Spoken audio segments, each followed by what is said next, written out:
2017, and that's because, particularly here in Wellington, there was a proliferation of billboards with giant advertising around vapes. There were concerts being sponsored by vape manufacturers and sellers, and we had seen what was happening overseas internationally with youth becoming addicted to vapes, and this was something that we really wanted to try and get some regulations around here in New Zealand.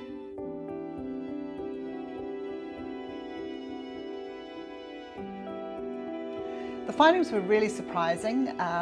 We had over 19,000 kids respond, and what they actually found, what we found in the research, was that 27% of those were actually vaping in the last 7 days, which was huge, and over half of those were vaping daily, but also at higher doses, so between that 24 milligrams and 50 milligrams, and that's a real concern because of the highly addictive nature of vapes.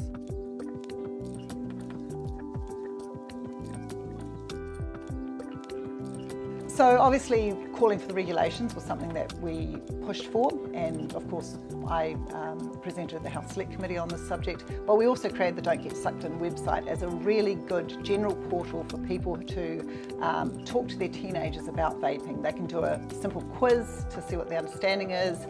There's information on there on how it affects health, and of course with this series you can sort of listen and hear firsthand from the experts in the field.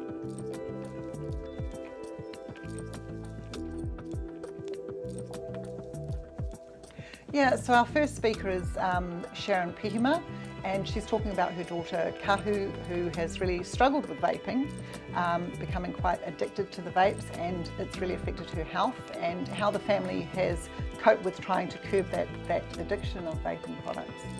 And our next speaker is Dr. Stuart Jones, who's a respiratory consultant, and Stuart really talks about the impacts on youth developing their health, the lung impact of vaping. I think that's really important because, our lungs aren't designed to be breathing in anything but fresh air, so it's important to get his perspective. Then we've got Professor Philip Paramore, who's a paediatric respiratory physician, and so he talks about how vaping affects the developing lungs, but also the developing brain and the addictive nature of nicotine. And then we have Professor Scott Harding, who's a cardiologist, who talks about the effects obviously on the heart, but also what some of the latest information and views are from the cardiology community, considering they were quite obviously seeing the effects of smoking after so many years. Finally, we've got Professor Janet Hoek, who is talking from a public health perspective and how the influence of marketing and the effects of that has really driven this vaping epidemic that we have today.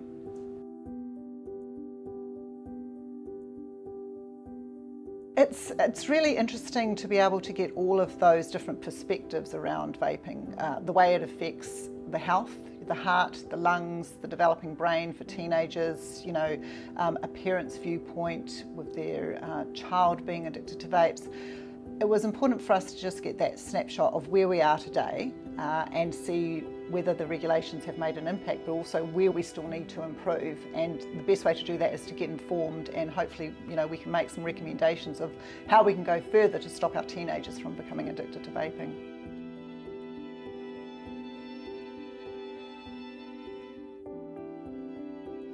So it wasn't until actually November of 2020 that you had to be over 18 to buy vapes. So we took a long time. It's 2022 now. We've taken a long time to put any regulations around in this space.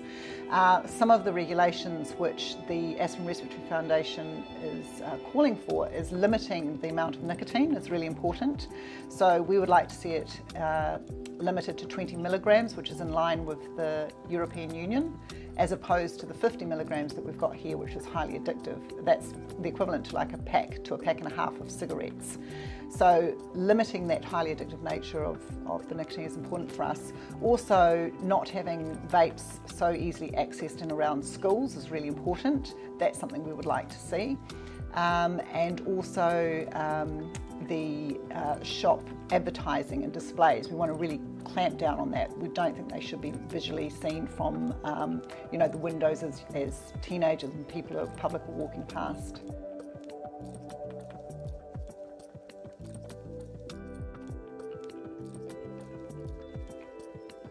There is some evidence that vaping works for current smokers, but it isn't without intensive wraparound behavioural support.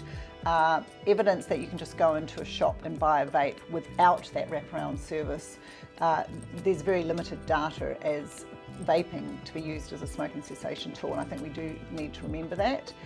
What we want to stop is the rapid increase that we're seeing in regular vaping in our youth, and that's what we've got to really curb.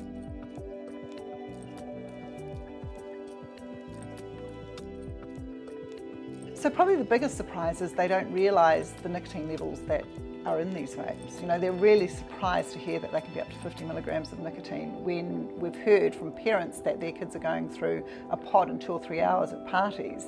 You know, that's a huge amount of nicotine.